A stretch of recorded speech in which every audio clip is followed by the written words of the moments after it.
Hello friends, welcome to Defence Matrix. तो Indian air force द्वारा 8 अक्टूबर को 93rd एनिवर्सरी बनाई जाएगी, जिसके अंतर्गत अभी कल ही हमारे एयर चीफ मार्शल द्वारा एक प्रेस कॉन्फ्रेंस करी गई, जो कि एनुअली होती है।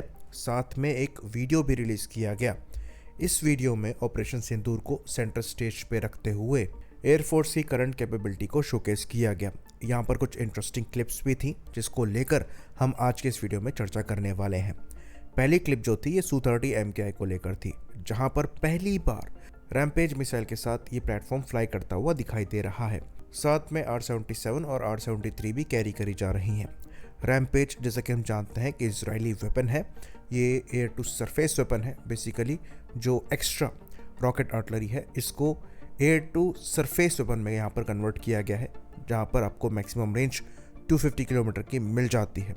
काफ़ी प्रिसाइज स्टैंड ऑफ वेपन है और आपको 250 किलोमीटर की स्टैंड ऑफ रेंज यहाँ पर मिल जाती है।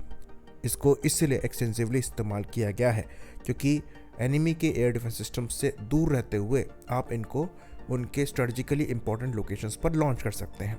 खास बात एक और यहाँ पर यह है कि ये सुपरसोनिक स्पीड में ट्रेवल करते हैं, तो इनको इंटरसेप्ट कर पाना मुश्किल हो जाता है। पर ये ब्रह्मोस से डिफरेंट है। ब्रह्मोस आपकी क्रूज मिसाइल है जो कि फ्लाई करती है सुपरसोनिक स्पीड पर, और वो हायर सुपरसोनिक स्पीड पर फ्लाई करती है, यानी कि वो मैक 3 को भी क्रॉस कर जाती है।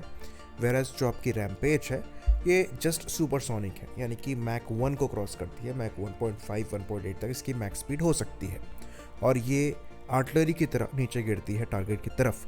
ऑल्दो ये प्रिसाइज है, पर ब्रह्मोस जितने डिफिकल्ट टू इंटरसेप्ट नहीं है, इसलिए प्राइस में भी बहुत बड़ा डिफरेंस है, क्योंकि दोनों डिफरेंट कैटेगरी के वेपन हैं। अगर आपके पास बहुत अच्छा एयर डिफेंस सिस्टम है तो हो सकता है आप रैम्पेज को इंटरसेप्ट कर पाएं, ब्रह्मोस को नहीं कर सकते। पर फिर भी ये एक कॉस्ट इफेक्टिव सॉल्यूशन है और 250 किलोमीटर तक की आपको मैक्स रेंज देता है, इसलिए एक्सटेंसिवली इनको इस्तेमाल किया गया है और इन्होंने प्रिसाइसली टारगेट्स को डिस्ट्रॉय भी किया है।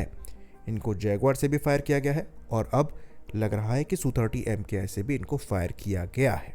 बाकी ये MiG-29K के साथ भी इंटीग्रेटेड है, तो उससे आपको इंडियन एयरफोर्स की स्ट्रेटजी समझ में आ रही होगी। हम बाकी जगह पर IAF को भले क्रिटिसाइज़ कर सकते हैं कि यहाँ पर काम किया जाना था, वहाँ पर काम किया जाना था, पर जब बात आती है stand off air to surface weapon की, तो एयरफोर्स ने वहाँ पर बहुत अच्छा काम किया है।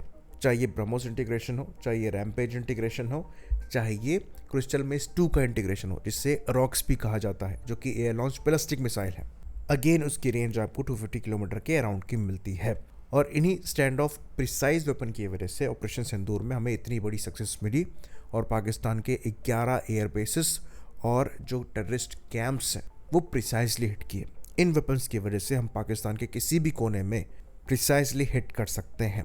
साथ में एक और जो यहाँ पर ख़ास बात है वो ये है कि Su-30 MKI हमारे लिए एक ऐसा प्लेटफॉर्म बनकर सामने आया है जिस पर हम जो वेपन चाहे अपनी रिक्वायरमेंट के हिसाब से इंटीग्रेट कर पा रहे हैं और उनको इफेक्टिवली यूज़ कर पा रहे हैं, वो भी अपने आप से। और ये चीज़ भी हम साफ कर दें कि ऐसा नहीं है कि Su-30 MKI पर हमारा पूरा कंट्रोल है, लिमिटेड है पर सफिशिएंट है। तो यही हम आर्ग्यू करते हैं कि अगर आप 114 रफाल को इंपोर्ट करना चाहते हैं तो कम से कम इतना कंट्रोल तो आपके पास होना चाहिए कि आप खुद के वेपन्स उनसे इंटीग्रेट कर पाएँ बिना OEM की मदद के। बाकी पूरा कंट्रोल तो आपको कोई नहीं देने वाला, इवन Su-30 MKI का भी नहीं है। अभी हम अपग्रेड इनको करेंगे, तो वही चीज़ एयर चीफ मार्शल ने कही थी कि आपको रशिया की रिक्वायरमेंट रहेगी यहाँ पर। खैर, अब यहाँ से आगे बढ़ते हैं और रफाल की बात करते हैं।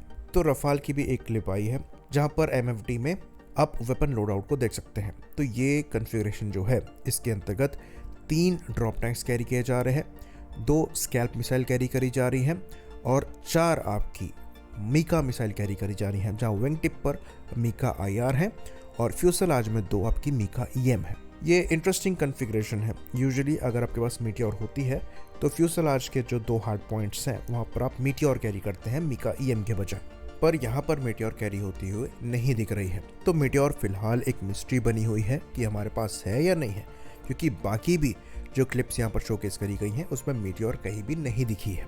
तो यहाँ पर कई चीज़ें हैं। कई जगह पर ये कहा जाता है कि हमारे पास मीटियोर है पर इंटीग्रेशन यहाँ पर प्रॉपर्ली हुआ नहीं है।